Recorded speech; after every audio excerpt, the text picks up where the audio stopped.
أحب الوفاء بشتى الصور، أحب الوفي الأمين الأغر.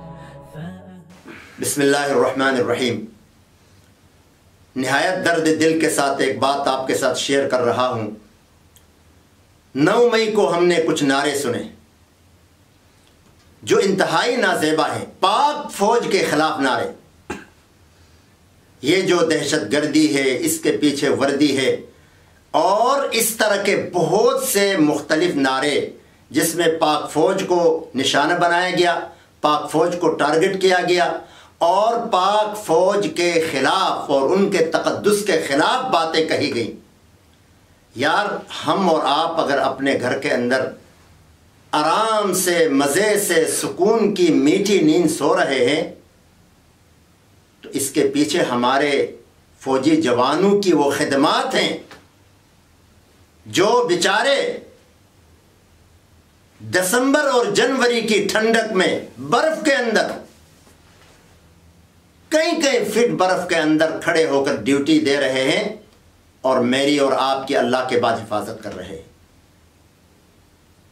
ٹھیک ہے، کچھ کرپٹ لوگ بھی ہیں فوج میں جن کی بڑی مثالیں موجود ہیں، لیکن جو فوجی ادارہ ہے، جہاں فوجی جوان ہیں، عام فوجی جو ہیں، وہ بیچارے ملک و ملت کی حفاظت کے لیے کھڑے ہیں، اپنی قربانیاں پیش کر رہے ہیں۔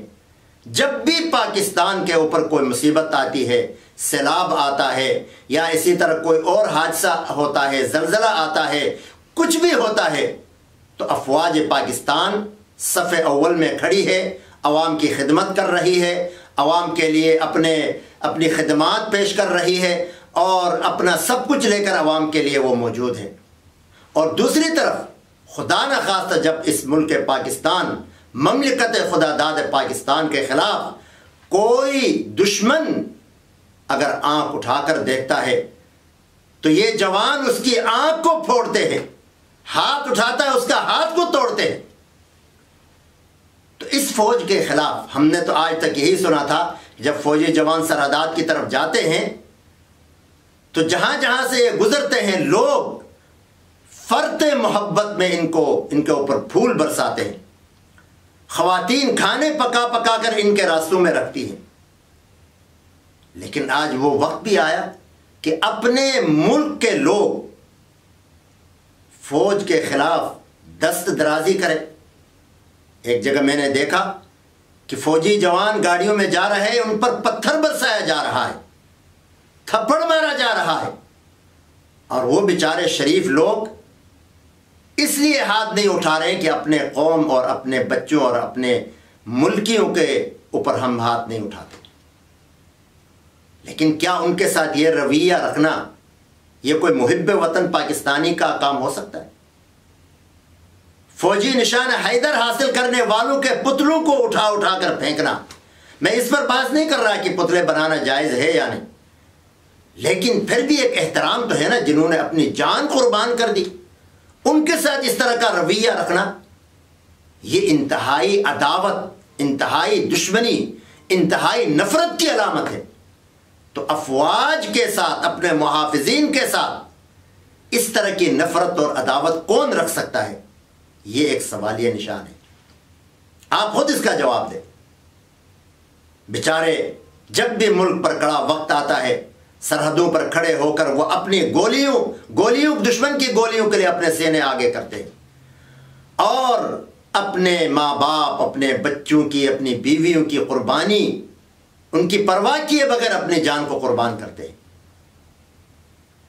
تو آج ان کے خلاف اگر ہم غلط زبان استعمال کریں، ان کے خلاف اگر ہم غلط قسم کے ریمارکس پاس کریں، غلط قسم کے جملے کسیں، اور ان کے خلاف اگر ہم ان کے اوپر نعوذ باللہ حملہ کریں، ان کے اوپر پتھر برسائیں، تو یہ انتہائی بے غیرتی کا کام ہے۔ جو آپ کی حفاظت کرنے والے ہیں، آپ ان کو یہ صلاح دے رہے ہیں۔ تو اس لیے ایسی تربیت جہاں بھی ہوتی ہے، جہاں بھی اس طرح کے لوگوں کی ذہن سازی ہوتی ہے، جہاں بھی اس طرح کی رہنمائی کی جاتی ہے، یقیناً وہ ملک کے وفادار نہیں ہیں، ان کے لیے دوسرا نام جو ہے وہ غداری کا ہے، وہ غدار۔ اور ان فوجوں میں آپ کا بھائی ہو سکتا ہے، میرا ہو سکتا ہے، ہمارا قریبی ہو سکتا ہے۔ اس لیے میرے بھائیوں، دوستوں اور بزرگوں، اپنے فوج کے ساتھ محبت کریں، ان کے ساتھ ہر قسم کا احترام کا درجہ رکھیں، احترام کا تعلق رکھیں۔ یہی تو ہیں جو کئی ہزار فٹ کے بلندی پر کھڑے ہو کر سردی کے اندر، برف کے اندر ہماری اور آپ کی حفاظت کے لیے کھڑے ہیں، اور کس مشقت سے ہماری حفاظت کر رہے ہیں۔ انہی کی وجہ سے ہمارا ملک محفوظ ہے۔ اور میں تو یہ کہوں گا کہ یہ فوج جو ہے صرف ملک کی حفاظت کے لیے نہیں، بلکہ یہ ایک اسلامی ملک کی حفاظت کے لیے، اسلامی ملک کے حدود کی حفاظت کے لیے کھڑی ہے۔ یہی تو ہمارا امتیاز ہے، ورنہ ایک غیر مسلم فوج میں اور ہماری فوج میں کیا فرق ہے؟ ہماری نیت ٹھیک ہونی چاہیے کہ ہم اسلامی ملک کی حفاظت کر رہے ہیں، اسلامی سرحدات کی حفاظت کر رہے ہیں۔